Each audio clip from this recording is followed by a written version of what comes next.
கிறிஸ்தியஸுக்குள்ளான உங்கள் அனைவருக்கும் சமாதானம் உண்டாவதாக. இன்றைய தியானத்திற்காக எடுத்துக்கொள்ளப்பட்ட வேத வசனம் மீகா 2:13. தடைகளை நீக்கி போடுகிறவர் அவர்களுக்கு முன்பாக நடந்து போகிறார். அல்லேலூயா! இந்த வசனத்தினுடைய முற்பகுதி தான். தடைகளை நீக்கி போடுகிறவர் அவர்களுக்கு முன்பாக நடந்து போகிறார். இங்கே மீகா தீர்க்கதரிசி ஆண்டவருக்கு ஒரு பெயர் வைக்கிறாரு. அது என்ன பேருன்னா, தடைகளை நீக்கி போடுகிறவர். தாவீது ராஜா ஆண்டவருக்கு ஒரு பேர் வைக்கிறாரு, ஜெபத்தை கேட்கிறவர். ஆகார் ஆண்டவருக்கு ஒரு பேர் வைக்கிறார், நீர் என்னை காண்கிற தேவன். அல்லேலூயா! ஆக இங்கே மேகா தீர்க்கதரிசி சொல்றாரு, தடைகளை நீக்கி போடுகிறவர் அவர்களுக்கு முன்பாக நடந்து போகிறார். நம்முடைய ஆண்டவர் தடைகளை நீக்கி போடுகிறவர்.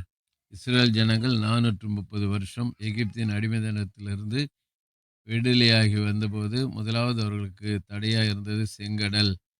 செங்கடல் அங்கு பார்க்கிறோம். செங்கடல் அங்கே ஆண்டவர் மோசையோடு கூட பேசி, மோசையினுடைய கையில் இருக்கிற கோலை செங்கடலுக்கு நேராக நீட்ட சொன்னார். நீட்டினாங்க. செங்கடல் ரெண்டாய் பிளந்து வெட்டாந்தரையிலே நடந்து வந்தார்கள்.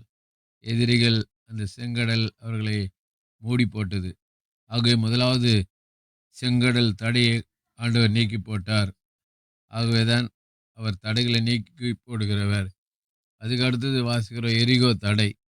இஸ்ரேல் ஜனங்கள் பாலும் தேனும் ஓடுகிற தேசத்துக்கு போகிறதுக்கு ரெண்டாவது தடை எரிகோ பட்டணத்துடைய சுவர்.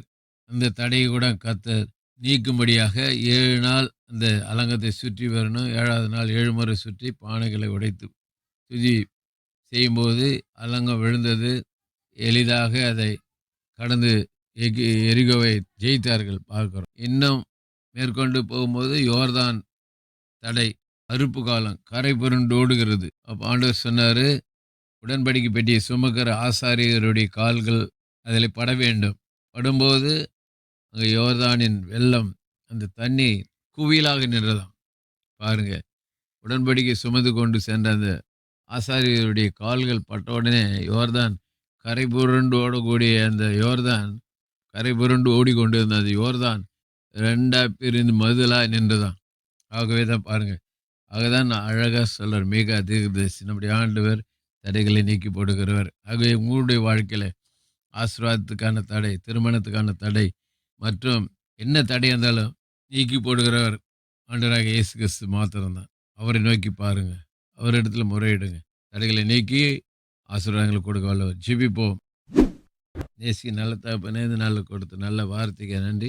ஆண்டவரே, அந்த வார்த்தைகளை பிடித்துக்கொண்டு நாங்கள் ஒவ்வொரு நாளும் கடந்து செல்வதை செய்யுங்க. இயேசுவின் நாமத்தில் பிதாவே, ஆமென். நம்முடைய கர்த்தரும் இரட்சகருமாகிய இயேசு கிறிஸ்துவின் கிருபையிலும் அவரை அறிகிற அறிவிலும் வளருங்கள். அவருக்கு இப்பொழுதும் என்னென்றைக்கும் மகிமை உண்டாவதாக. நம்முடைய கர்த்தராகிய இயேசு கிறிஸ்துவின் கிருபை உங்கள் அனைவரோடும் கூட இருப்பதாக. ஆமென், ஆமென், ஆமென்.